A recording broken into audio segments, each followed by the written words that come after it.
Hello everyone, welcome to PS study. इस class में हम current affair plus static GK का टेस्ट लगाएंगे जो कि एसएससी जीडी के लिए मोस्ट इम्पोर्टेंट होने वाला है।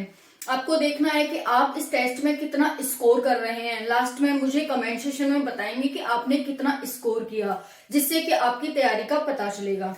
तो अपनी क्लास को स्टार्ट करते हैं। Current affair plus static GK.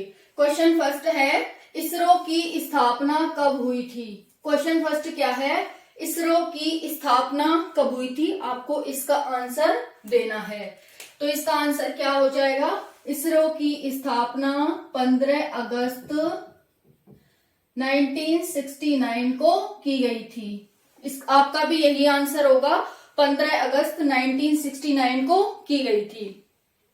Next है, अशोक ने किस धर्म को अपना लिया था। अशोक ने किस धर्म को अपना लिया था, इसका आंसर आपको देना है। तो अशोक ने किसको अपना लिया था, बौद्ध धर्म को अपना लिया था। किस धर्म को, बौद्ध धर्म को। ठीक है, तो आपको इसका आंसर क्या देना है, बौद्ध धर्म। क्या ध्यान रखना है, बौद्ध धर्म। मोस्ट इंपॉर्टेंट क्वेश्चन है ये। नेक्स्ट है, भारतीय संविधान कब लागू हुआ था। भारतीय संविधान कब लागू हुआ था, आपको इसका आंसर देना है। तो इसका आंसर क्या हो जाएगा, भारतीय संविधान 26 जनवरी 1950 को लागू हुआ था। कब हुआ था, 26 जनवरी 1950 को हमारा संविधान लागू हुआ था, जिसे हम संविधान दिवस के रूप में कब मनाते हैं, 26 नवंबर को संविधान दिवस के रूप में मनाते हैं। नेक्स्ट है, हीराकुंड बांध किस राज्य में स्थित है। हीराकुंड बांध किस राज्य में स्थित है। तो हीराकुंड बांध किस राज्य में हो जाएगा, क्या है इसका आंसर, उड़ीसा। हीराकुंड बांध उड़ीसा में स्थित है। मोस्ट इंपॉर्टेंट हो जाता है, हीराकुंड बांध कहाँ स्थित है, आंसर इज उड़ीसा। नेक्स्ट है, भारत छोड़ो आंदोलन कब शुरू हुआ था। भारत छोड़ो आंदोलन कब शुरू हुआ था, इसका आंसर क्या हो जाएगा, तो इसका आंसर हो जाएगा 8 अगस्त 1942। क्योंकि अभी 8 अगस्त निकल के गया है और हमारे एग्जाम में तो लास्ट 6 मंथ का करंट अफेयर पूछा जाएगा, तो उसमें से ये अगस्त भी हमारा आता है लास्ट 6 मंथ में। ओके, तो इस वजह से हमें ये ध्यान रखना है कि 8 अगस्त 1942 को क्या होता है, भारत छोड़ो आंदोलन किया गया था 8 अगस्त को। नेक्स्ट है, जीवाश्म ईंधन का उदाहरण है। जीवाश्म ईंधन का उदाहरण क्या है, आपको इसका आंसर देना है। तो इसका आंसर क्या हो जाएगा, इसका आंसर हो जाएगा पेट्रोलियम, पेट्रोलियम, कोयला और प्राकृतिक गैस। प्राकृतिक गैस, तीनों ही इसके क्या है, उदाहरण हैं। किसके उदाहरण है ये, तो जीवाश्म ईंधन के पेट्रोलियम, कोयला और प्राकृतिक गैस तीनों ही उदाहरण हो जाते हैं। नेक्स्ट क्वेश्चन है, पृथ्वीराज रासो की रचना किसने की थी। पृथ्वीराज रासो की रचना किसने की थी, आपको इसका आंसर देना है। तो इसका आंसर क्या हो जाएगा, चंद्रबरदाई। चंद्रबरदाई ने पृथ्वीराज रासो की रचना की थी। तो आपका आंसर भी चंद्रबरदाई होगा, है ना, क्योंकि आप इंटेलिजेंट हो ना, इस वजह से तो आपने भी यही आंसर दिया होगा। नेक्स्ट क्वेश्चन है, किस ग्रह के चारों ओर वलय हैं। किस ग्रह के चारों ओर वलय हैं, जैसे कि ये ग्रह है और इसके चारों ओर वलय हैं, यानी कि इस तरह से वलय पड़े हुए हैं। जैसे हम ऐसे कह सकते हैं, इस तरह से। ठीक है, तो आपको इसका आंसर देना है कि ऐसा कौन सा ग्रह है जिसके चारों ओर वलय हैं। क्या हो जाएगा इसका आंसर, शनि। तो शनि ग्रह के चारों ओर क्या है, वलय है। मोस्ट इंपॉर्टेंट क्वेश्चन है। नेक्स्ट क्वेश्चन क्या है, ग्रीनविच रेखा क्या है। ग्रीनविच रेखा क्या है, इसका आंसर देना है। देखो, हम पढ़ते हैं, ये पृथ्वी है हमारी, ये हमारा अक्षांश है और ये देशांतर है। तो 0 डिग्री को हम ग्रीनविच रेखा कहते हैं। 0 डिग्री को हम क्या कहते हैं, 0 डिग्री देशांतर को, खड़ा है जो हमारा देशांतर, उसको हमने ज्योग्राफी की क्लास में अच्छे से पढ़ा था, अक्षांश और देशांतर क्या होते हैं। तो यहाँ पर हो जाएगा 0 डिग्री देशांतर। अगर आपने क्लास नहीं देखी है तो जाकर के अभी देखें, जो हमने एनसीईआरटी की क्लासेस डाल रखी हैं इसी चैनल पर, वो जाके आप देखें। ग्रीनविच रेखा क्या है? तो 0 डिग्री देशांतर को हम ग्रीनविच रेखा कहते हैं। नेक्स्ट क्वेश्चन है, नर्मदा नदी का उद्गम स्थल क्या है? नेक्स्ट क्वेश्चन क्या है? नर्मदा नदी का उद्गम स्थल क्या है? इसका आंसर आपको देना है।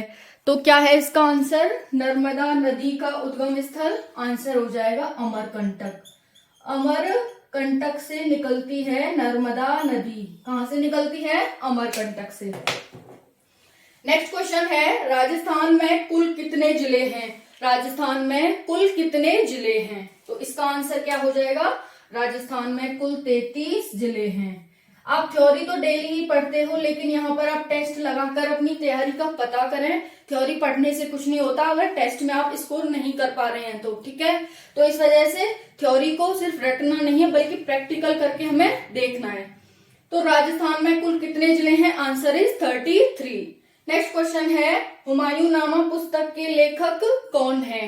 हुमायूंनामा पुस्तक के लेखक कौन है? तो इसका आंसर क्या हो जाएगा? गुलबदन बेगम। गुलबदन बेगम। तो ये हुमायूंनामा जो पुस्तक है उसकी लेखक है, ठीक है। नेक्स्ट है, दक्षिणी ध्रुव किस अक्षांश पर स्थित है? दक्षिणी ध्रुव किस अक्षांश पर स्थित है? इसका आपको आंसर देना है। देखो ये हमारी पृथ्वी है, ज्योर्ट टाइप की हमारी पृथ्वी है। ये हमारा उत्तरी ध्रुव है, ये हमारा दक्षिणी ध्रुव है।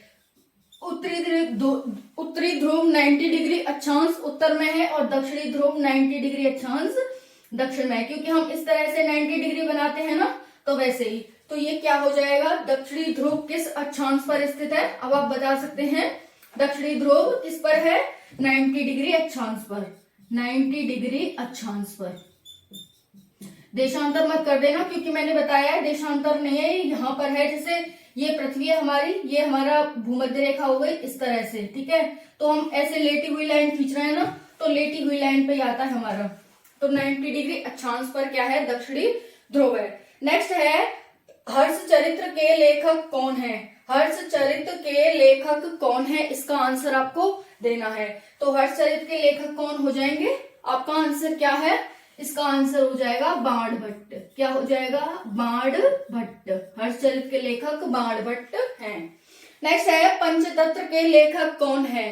पंचतंत्र के लेखक कौन है? ये किसके द्वारा लिखी गई थी पंचतंत्र पुस्तक? तो आपका आंसर क्या है इसमें? आपका आंसर होना चाहिए विष्णु शर्मा। विष्णु शर्मा, जिसे हम कौटिल्य के नाम से भी जानते हैं।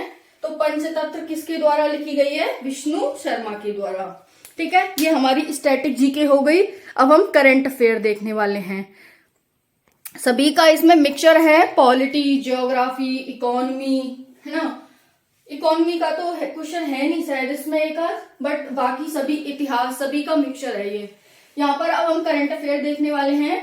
शिंजो आबे, पहला क्वेश्चन है, शिंजो आबे का निधन हो गया है, वे किस देश से संबंधित थे? शिंजो आबे का निधन हुआ था तो वे किस देश से संबंधित थे? ये क्वेश्चन पूछ रहा है आपसे। शिंजो आबे जापान के प्रधानमंत्री थे, आप सभी जानते हैं। तो ये जापान से संबंधित थे। किससे? जापान से। नेक्स्ट क्वेश्चन है, नेपाल ने हाल ही में पहली बार किस देश के साथ सीमेंट का निर्यात किया है? देखो नेपाल एक छोटा सा देश, उसने किसी देश के साथ निर्यात किया है, किसका? सीमेंट का। तो इस वजह से क्वेश्चन इंपॉर्टेंट हो जाता है आपके लिए, एग्जाम के लिए और आपके लिए, क्योंकि एग्जाम आप ही देने वाले हैं। तो नेपाल ने हाल ही में पहली बार किस देश के साथ सीमेंट का निर्यात किया है, या किस देश को सीमेंट का निर्यात किया है? आंसर क्या हो जाएगा? कि भारत। तो दिलचस्प बात क्या है यहाँ पर कि भारत को ही किया है, तो इसीलिए हमारे लिए याद रखना बहुत ही ज्यादा जरूरी है। तो हम इसे याद भी रखेंगे और आप सभी भी याद रखेंगे। नेक्स्ट है, 13 एक्सप्रेस वे वाला भारत का पहला राज्य कौन बन गया है? जिसमें 13 एक्सप्रेस वे हैं, 13 एक्सप्रेस वे हैं, ऐसा कौन सा राज्य है भारत का? तो आप सभी का क्या आंसर है? उत्तर प्रदेश। उत्तर प्रदेश में 13 एक्सप्रेस वे हैं, जो कि भारत में सबसे ज्यादा वाला राज्य है, ठीक है। नेक्स्ट है, छठा national conclave on mines and minerals किस शहर में किया गया? छठा नेशनल कॉन्क्लेव जिसका नाम है ऑन माइंस एंड मिनरल्स। छठा national conclave on mines and minerals किस शहर में आयोजित किया गया? तो पहली बात तो एक ही शहर है, शहर यूपी का भी, मध्य प्रदेश का भी, छत्तीसगढ़ का भी, तमिलनाडु का भी हो सकता है, लेकिन ये क्या है, एक यूटी है। यूटी यानी कि दिल्ली, दिल्ली एक शहर है, तो नई दिल्ली आपको ध्यान रखना है कि नई दिल्ली में आयोजित किया गया। मोस्ट इंपॉर्टेंट क्वेश्चन है ये। छठा national conclave on mines and minerals, mines and minerals के लिए कॉन्क्लेव किया गया था, कहां पर? नई दिल्ली में। नेक्स्ट क्वेश्चन है, हाल ही में प्रधानमंत्री नरेंद्र मोदी ने किस राज्य के देवघर में, किस राज्य के देवघर में हवाई अड्डे का उद्घाटन किया है? तो किस राज्य का देवघर है? तो आपको सभी को ये पता लगाना है, ये आंसर बताना है। तो इसका आंसर क्या हो जाएगा? झारखंड। ठीक है, तो यहां से आपको कितने क्वेश्चन पता चले कि जो देवघर है वो झारखंड में स्थित है और प्रधानमंत्री नरेंद्र मोदी ने हाल ही में यहाँ पर एक हवाई अड्डे का उद्घाटन किया है। उद्घाटन किसने किया है? प्रधानमंत्री नरेंद्र मोदी ने। देवघर कहाँ स्थित है? झारखंड में। ठीक है, तो इस तरह ध्यान रखना है। नेक्स्ट है, राष्ट्रीय मत्स्य किसान दिवस कब मनाया जाता है? राष्ट्रीय मत्स्य किसान दिवस कब मनाया जाता है? इसका आंसर आपको देना है। तो राष्ट्रीय मत्स्य किसान दिवस कब मनाया जाता है? ठीक है, मत्स्य से संबंधित है, इसका आंसर हो जाएगा 10 जुलाई को। या कब? 10 जुलाई को मनाया जाता है। नेक्स्ट है, देखो ये कुछ इंपॉर्टेंट तथ्य हैं, हम देख लेते हैं। समर ओलंपिक गेम्स कहाँ आयोजित किए गए और कहाँ कहाँ किए जाएंगे, क्योंकि इनकी घोषणा हो चुकी है तो एग्जाम के लिए इंपॉर्टेंट हो जाते हैं। समर का मतलब जो गर्मियों में ओलंपिक होते हैं उनकी बात हो रही है, ये विंटर का मतलब जो सर्दियों में ओलंपिक होते हैं उनकी बात हो रही है, यानी कि ग्रीष्मकालीन ओलंपिक और शीतकालीन ओलंपिक। तो यहाँ पर हम लिख भी सकते हैं ग्रीष्मकालीन, ग्रीष्मकालीन ओलंपिक, है ना। ये हो जाएंगे ग्रीष्मकालीन ओलंपिक और ये हो जाएंगे शीतकालीन ओलंपिक। इंग्लिश में भी ध्यान रख सकते हैं आप, हिंदी में भी। तो ये कहाँ कहाँ किए जाएंगे हम इसमें ये देखने वाले हैं, क्योंकि इंपॉर्टेंट है। देखो 2021 में कहाँ किया गया? टोक्यो में। 2024 में पेरिस में किया जाएगा, 2028 में लॉस एंजल्स में किया जाएगा। ठीक है, देखो ये कोरोना की वजह से 20 में होने वाला था, लेकिन 20 में नहीं हो पाया कोरोना की वजह से, तो 21 में हुआ था। लेकिन ये 4-4 साल के बाद होते हैं, तो 2024 में होगा, फिर उसके 4 साल बाद 2028 में होगा। अगर कोई महामारी नहीं आई तो, अगर महामारी आई तो फिर से चेंज करना पड़ेगा। तो ये ध्यान रखने हैं आपको तीनों, 21, 24 और 28। कहां पर? टोक्यो जापान में, पेरिस फ्रांस में, लॉस एंजल्स यूएसए में। तो इसकी ट्रिक भी देख सकते हैं आप यहाँ पर। टोक्यो का मतलब टी, पेरिस का मतलब पी और लॉस का मतलब यानी टीएलपी, टीपीएल, टीपीएल, इस तरह से इसे ध्यान रख सकते हैं। नेक्स्ट है विंटर ओलंपिक यानी कि शीतकालीन ओलंपिक। शीतकालीन ओलंपिक 2022 में, यानी कि ये 2020 तो 2022 दो साल का गैप रहता है इनमें। पहले ग्रीष्मकालीन आएंगे 2020 में, फिर उसके 2 साल बाद शीतकालीन आएंगे। तो ये 2022 में हुआ बीजिंग यानी कि चीन में। फिर 2026 में, ये 4 साल बाद होते हैं, दोनों ही 4-4 साल बाद होते हैं। तो ये 2026 में कहाँ होगा? मिलन एंड कॉर्टिना इटली में, मिलन एंड कॉर्टिना इटली में। तो ये दोनों आपको ध्यान रखना है, 2022, 2026। वैसे ये 2021, 2024, 2028 मोस्ट इंपॉर्टेंट हो जाता है, ये ग्रीष्मकालीन ओलंपिक और शीतकालीन ओलंपिक। ठीक है, तो आपका टेस्ट में कितना स्कोर रहा मुझे आप कमेंट सेक्शन में बताना। ठीक है, मोस्ट इंपॉर्टेंट था, आप सभी को भी क्वेश्चंस कितने इंपॉर्टेंट हैं ये लगा होगा, क्योंकि थ्योरी पढ़ के तो हम सभी पढ़ लेते हैं, लेकिन जब हम टेस्ट लगाने लगते हैं तो उसमें हमारी तैयारी का पता चलता है कि हमारी तैयारी कैसी चल रही है। तो पीएससी स्टडी पर डेली इसी तरह से टेस्ट लिया जाता है, थ्योरी भी पढ़ाई जाती है और टेस्ट भी लिया जाता है। थ्योरी में हम करंट अफेयर पढ़ते हैं इस चैनल पर। दूसरा है, हम यहाँ पर हिंदी की क्लास पढ़ रहे हैं, UPSI, SSC GD, UP constable, सभी के लिए बहुत ही इंटरेस्टिंग वे में। ठीक है, यहाँ पर एनसीईआरटी क्लास चलती हैं और बाकी हम जैसे साइंस एंड टेक का करंट अफेयर हो गया वो हम ऑलरेडी करा चुके हैं यहाँ पर। तो काफी कुछ इस चैनल पर आपको देखने को मिलेगा। ठीक है, और जो भी आप चाहते हैं कि इसकी क्लास स्टार्ट की जाए तो हम वो भी कर देंगे। ठीक है, तो कैसा लगा ये हमारा आज का प्रयास कमेंट सेक्शन में जरूर बताना। पीडीएफ इसकी टेलीग्राम चैनल पर मिल जाएगी जिसका नाम प्रियंका शर्मा स्टडी है। ओके, तो जय हिंद जय भारत, मिलते हैं ठीक है नेक्स्ट क्लास में। तो जब तक के लिए बाय बाय, ध्यान रखें अपना।